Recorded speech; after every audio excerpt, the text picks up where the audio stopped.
Hi there, I'm Tawny, and I'm 23, she, her.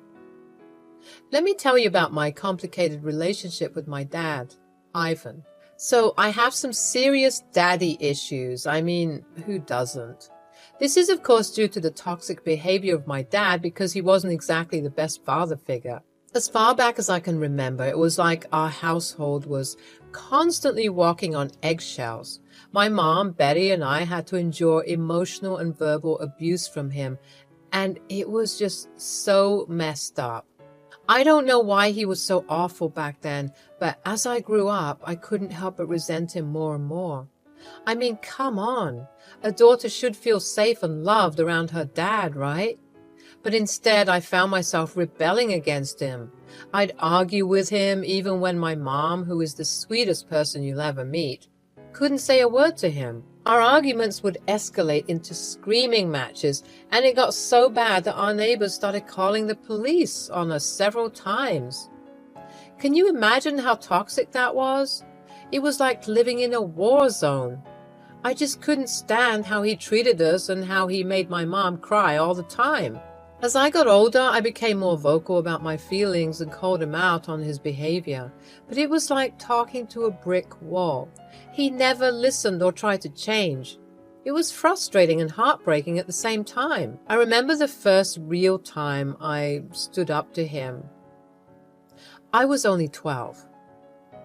Dad, I can't take this anymore. The way you treat us is just so wrong. What are you talking about, Tawny? I provide for this family and this is how you talk to me? It's not just about providing for us, Dad. You're always yelling at Mom and me for no reason. You call us names and make us feel worthless. Tawny, please don't argue with your father. Let's just calm down. No, Mom, I won't stay quiet anymore. He can't treat us like this. Oh, listen to Miss Perfect here, acting like she knows it all. You don't seem to understand that we have to treat each other with respect and kindness. I never claimed to be perfect. Tawny, please, let's not fight. Mom, you deserve better. We both do. You shouldn't have to put up with his constant anger and criticism. You think you know everything, huh? You're just a kid. I may be a kid, but that doesn't mean I can't see what's happening. You've been hurting us for years, and it's not right. Tawny, please stop. Let's just try to get along. No, Mom, I won't stay silent anymore. We need to stand up for ourselves. You will not talk back to me like that. I won't be silenced. We deserve to be treated with love and respect, not fear. That's it. Go to your room now. Fine, but I won't back down. We need to change, Dad, or I won't be a part of this toxic environment anymore. Despite all the pain and anger, there was still a part of me that yearned for a loving and supportive father figure. I wanted to have those special daddy-daughter moments that I saw in movies or with my friends. But with Ivan, it felt like an impossible dream. I remember another time when he punched me. I was 14. Dad, is that you? Are you drunk again? It's the middle of the night. Don't you have work tomorrow? Mind your own business, brat. I don't need you watching over me. Watching over you? I'm worried sick about you. Do you even realize how your drinking affects our family? Oh, here we go again. The little princess thinks she's so much better than me. It's not about being better, Dad. It's about you putting yourself in danger and hurting us in the process. Mom's always terrified when you come home like this. Mom's always terrified. Wah, poor Mommy. Terrified, huh? She's a grown woman. She can handle herself. It's you I gotta take care of. You're missing the point. She shouldn't have to handle this. It's funny, you know, how I have to take care of a grown man because he's just a man-child. Watch your tone, young lady. You don't know anything about life. I may not know everything, but I know this isn't right.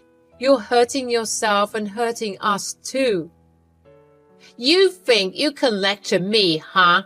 You're just a spoiled brat. I'm not a spoiled brat, Dad. I'm your daughter, and I deserve to have a father who cares about us and doesn't put us through this pain. You better watch yourself or you'll regret it. I won't back down, Dad. You need help, and I won't stop until you get it. We all need a better life than this.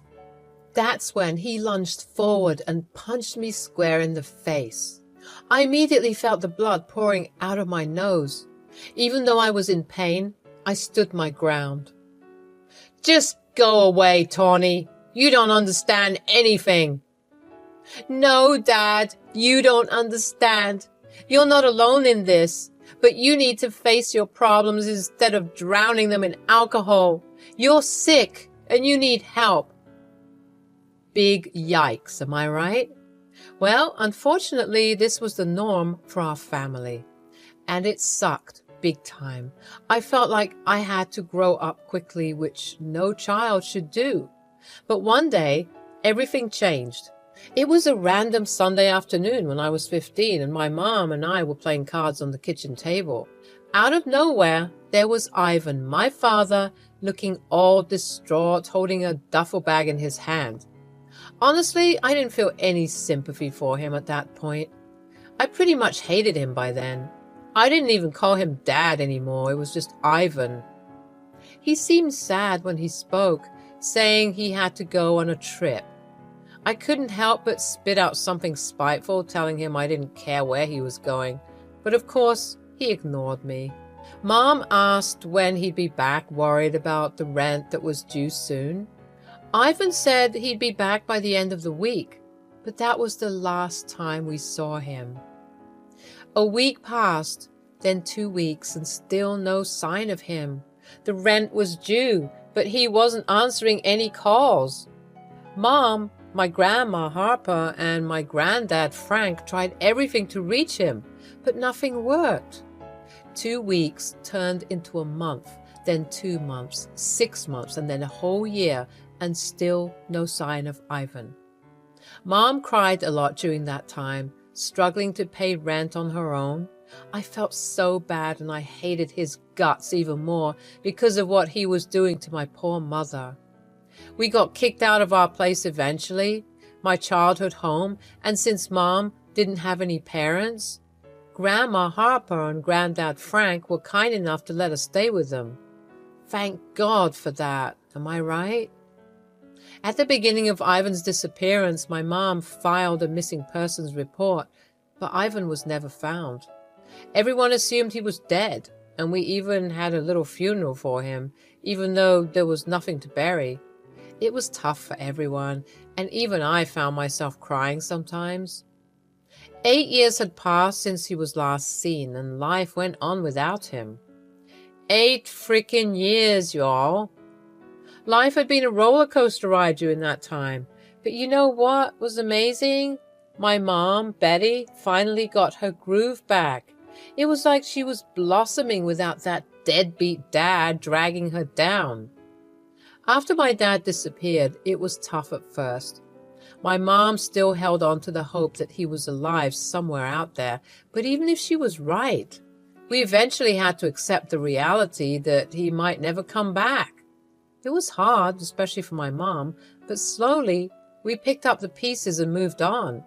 She threw herself into work and started focusing on building a better life for us. She worked tirelessly to make ends meet, and I admired her resilience. She refused to let his absence define us, and let me tell you, it wasn't easy for her, but she kept pushing forward. It took some time, but she found her joy again. She started making new friends and rediscovering old hobbies. I could see her smile more often, and that made my heart happy. I was just a kid back then, but I knew she deserved all the happiness in the world. But then, life sucker punched us again. After 8 years of being without Ivan, we lost Granddad Frank, my grandma's rock, in a terrible car accident. It was like a nightmare, and we couldn't believe he was gone. That drunk driver turned our lives upside down, and we were left grappling with the pain and emptiness. Grandma Harper, well, she was hit the hardest, losing her son and her husband within such a short time. It felt like her world shattered. She was like a broken puzzle, and we didn't know how to put her back together. Mom and I tried our best to be there for her, but grief is a beast that's tough to tame. In those dark days, all we had was each other.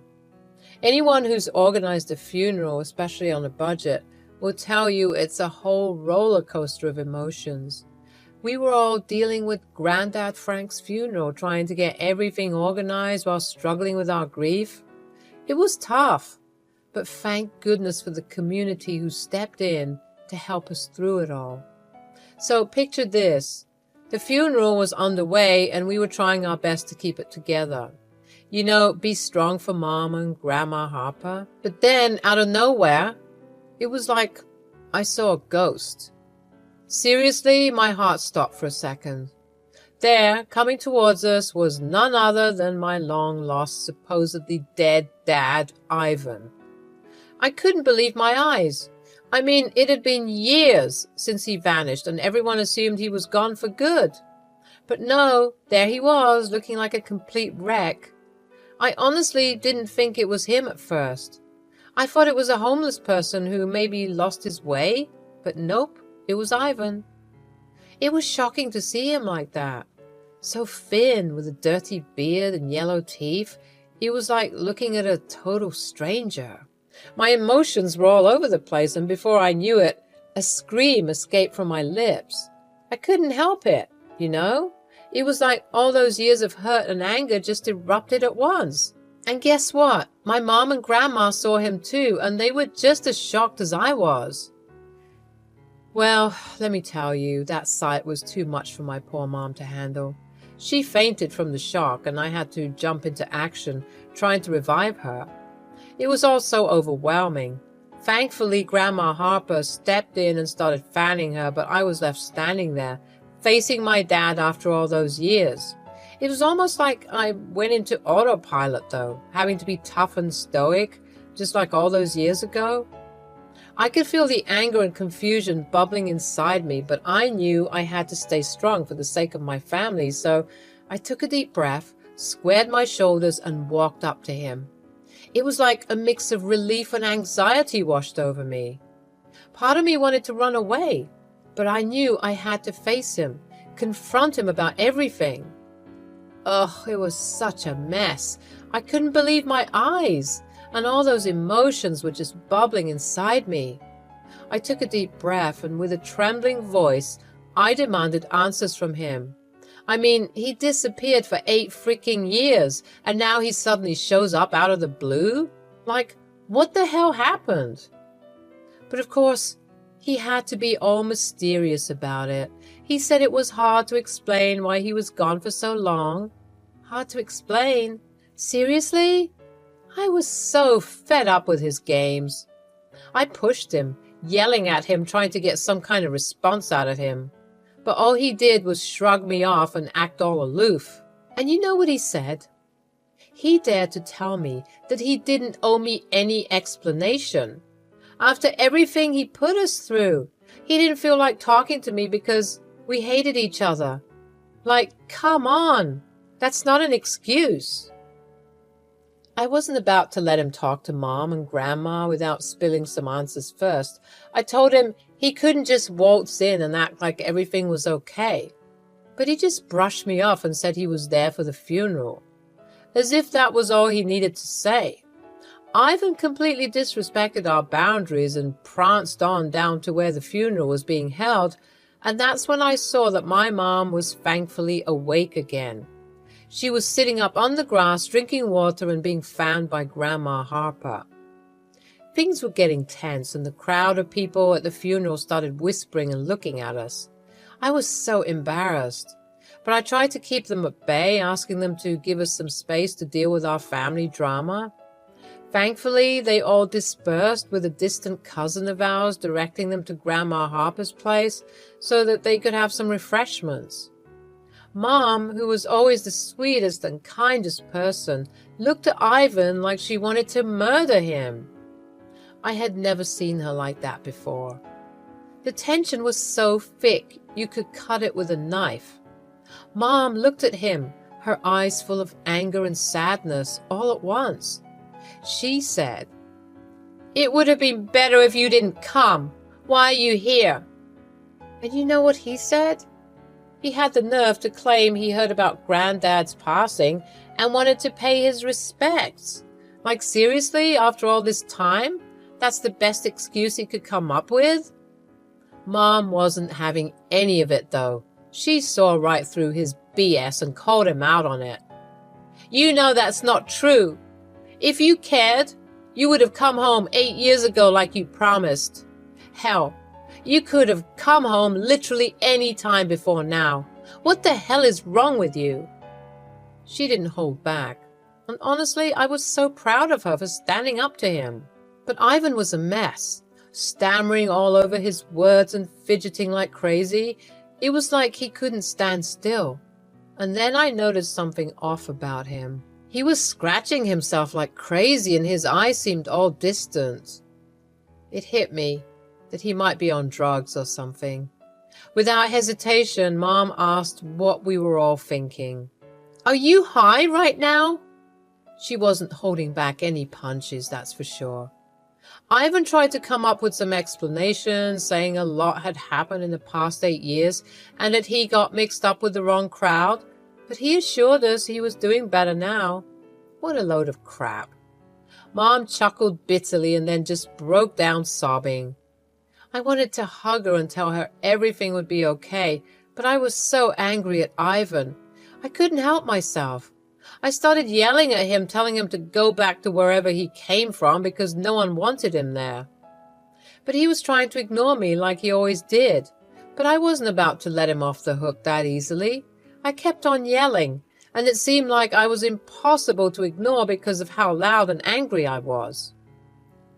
"Get out of here! You have no right to be here. Let Granddad rest in peace, for God's sake." "Why are you making such a big deal out of this?" "Because you abandoned us. You left us to struggle, to deal with everything on our own. And now you dare to show up here like you're some kind of hero? You're a joke, Ivan." "I had my reasons." "Reasons? What reasons could justify leaving your family behind like that? We needed you, Dad. But you were too wrapped up in your messed up world to care about us." "I don't have time to deal with you, kid. Step aside." Mom, look at me."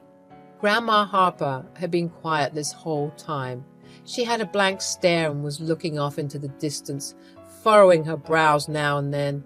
I placed my hand on her shoulder to comfort her, and she responded by sighing and leaning in, as if she was snapped back into reality. "He's here for the inheritance." "Mom, please look at me." "Ivan, you are the scum of the earth, you know that? You're worse than the sewage." "Mom, please." "Tawny, please tell this man that I want nothing to do with him. I have nothing to say to him." Ooh, burn. Even his mother didn't want to claim him. "I just need to get my inheritance and then leave. Those friends I told you about, well, turns out I owe them some money and—" "That's none of our concern, sir. Please leave. We are grieving." "Come on, Mom. You're gonna act like you don't know me? Seriously?" "I don't know who you are. Please leave before we call the police." "Mom, it's me, Ivan, your son." "I don't have a son. My son died 8 years ago. I don't know who you are." "I'm not messing around, Mom." "And we're not messing around either, you bozo. Get away from this place." "I'm not talking to you." "But I'm talking to you. All my life you've ignored me, and now you're getting a taste of your own medicine." "Shut up." "Mom." Mom! Mom, these people don't play around, okay? Just give me the money and I'll come back, I promise. I'll explain everything, okay? I'll explain everything to all of you. Just please, give me the money. I need the money. I need the money, goddammit. I need the money. Give me the money. We all just stood there looking at him with blank expressions on our faces. Ivan's pleas were getting more desperate and louder, but it was falling on deaf ears. He even dropped to his knees in front of Grandma Harper, begging her to listen, but we didn't pay attention to his cries. I need the money, he kept repeating, as if that was supposed to justify everything he put us through. But after all those years of abandonment, his words meant nothing to me. I was done listening to his excuses. I grabbed a shovel that was nearby and I whacked him in the head with it. He was knocked out cold. Thank you for that. No problem. His cries were getting on my nerves. You want to know the funny thing? Since he got here, he hasn't even taken one look at his father's grave. I don't know what happened to him, but he looks awful. Now the outside is reflecting the inside. Do you think that these friends of his are going to kill him if he doesn't get their money? Probably. I mean, if he's doing drugs, he must be doing some other crazy crap that would get him killed. Do you think we should give him the money? Why don't we ask Granddad? Hey, Granddad, should we give Ivan the money? Say nothing if the answer is no. My mom and Grandma amused me, and we all intently listened for Granddad's answer. Of course, there was silence. Well, looks like we got our answer. What a sad and pathetic man. I'm glad Frank isn't here to see this.